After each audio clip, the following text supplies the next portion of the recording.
Hey guys, in this video, I will show you how to download Roblox Delta Executor. Alright, so let's begin with the video. So here I've just opened up Google, and we want to search for Roblox Delta Executor, and then just click on Google search.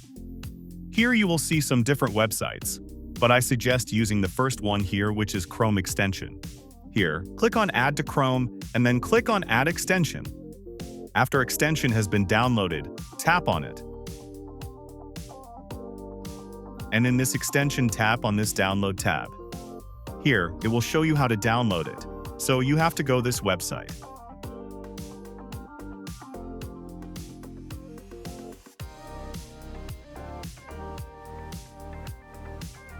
Once you are on this website, scroll down and tap on Download button.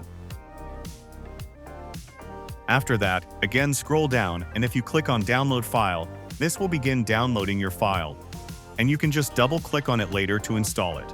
So that's basically how you can download Roblox Delta Executor. So that's all for this video. Consider subscribing if you find it helpful, and I'll catch you in the next one. Thanks.